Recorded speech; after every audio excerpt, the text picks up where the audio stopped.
Circumference. All right, welcome, ladies and gentlemen. We're here to review how to find area and circumference of a circle so that we can use it in our Module 13 lessons as we try to find volume for objects that have circles in them, okay? So the first thing we need to do is just review kind of our pieces of a circle, make sure that we understand. So here are some diagrams of circles, okay? The circumference is the distance around a circle. The diameter is the distance across through the center, and the radius is half of that diameter. It's the distance from the center to the edge of the circle. The area is the spot that takes up the middle of that circle, okay? In order to find the area and circumference, you have to be able to know the radius or diameter and have to be given the correct units, which in this case for area would be squared, because area is always squared and circumference is just regular unit, okay? Our formula for area of a circle is pi, which we're going to use 3.14, pi r squared, pi times the radius squared, and the formula for circumference of a circle is 2 pi r, or 2 times 3.14 times r, or because the radius is just half of the diameter, 2 times r does make our diameter. So if you're given diameter, all you have to do is pi times the diameter. But if you're given the radius, then you're going to want to do the radius times 2 times pi, and that's only for the circumference. Okay, so we're going to do some practice problems here. Okay, so here in this first problem, we are given the radius, so I don't have to do anything for area. Okay, as a reminder, the formula for area is pi r squared and circumference is 2 pi r. Okay, so I'm just going to take the information that's been given to me and I'm going to plug them into the formulas. So for area, I'm going to use 3.14 times my radius squared. And for circumference, I'm going to do 2 times 3.14 times my radius. And I'm just going to use calculator, guys. You don't have to go too crazy on this. You guys are welcome to use calculators. 3.14. Oops, I forgot. Order of operations says that I have to do exponents first. So I'm actually going to do the 14.6 squared first, then times that by 3.14. And that's going to get me my area of 669. And for this video, we're always going to just round to the nearest tenth, which is going to be this spot right here, the 3. So we're going to look at the 2, and we're going to say, right, we look 1 to the right and say, is this number 5 or bigger? No, so I'm going to round down, and I'm going to have 669.3 centimeters, and because this is area, it will be squared.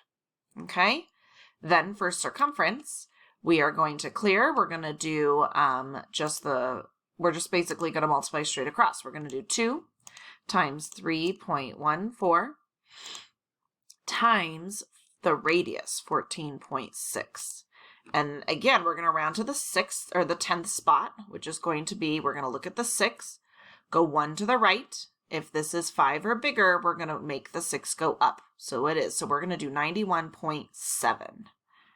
Okay, 91.7. And because this is circumference, it's a single dimension value. So it's just centimeters. Area is a double dimension, length and width usually.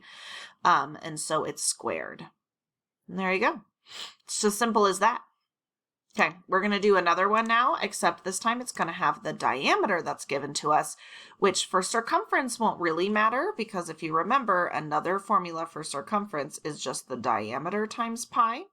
But for area, we're going to have to divide that diameter in half to get the radius. Okay, so over here, I'm going to say that the radius would be 24.8 divided by 2. Which, oh, that's a 4, which is 12.4. That's my radius. So I'm going to have area equals 3.14 times my radius squared. And then down here, my circumference is going to be my, oopsies, I have a diameter, so I just need to take the diameter times pi.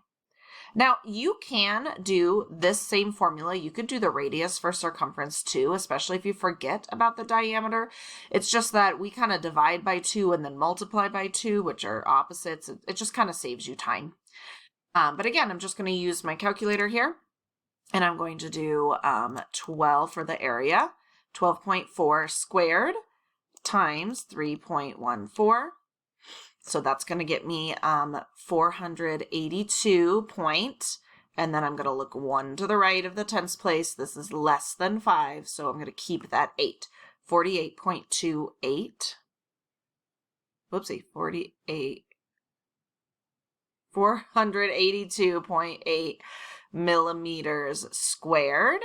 And then for my circumference, we're going to do that diameter times pi. And you're going to get rounding 77 point, look 1 to the right. This is bigger than 5, so my 8 turns into a 9, 77.9 millimeters. Okay, so what I want you to do is try these two on your own, pause the video, try these two, and then come back and see if you did them correctly. All right, so hopefully for number 35, you found the radius, which was half of 15, which is 7.5. Plugged it into your area formula and got 176.6 meters squared. For the circumference, you can keep that diameter and do 15 times 3.14, which is 47.1 meters. And then on number 36, same thing, but we already have our radius. No diameter needed to be found, so we're going to do 3.14 times 28.5 squared. And this is what you're going to get after rounding. And for circumference, I do have to times this by 2, so 2 pi r, using this formula here. So I'm going to do 28.5 times 2 times 3.14. And for this one, I got 178.98. When I rounded, I looked 1 to the right. That's bigger than 5, so the 9 goes up 1. Well, when the 9 goes up 1, that turns into a 10, which makes the 1's place go up 1, and that's how I got a solid 179 with no tenths after rounding.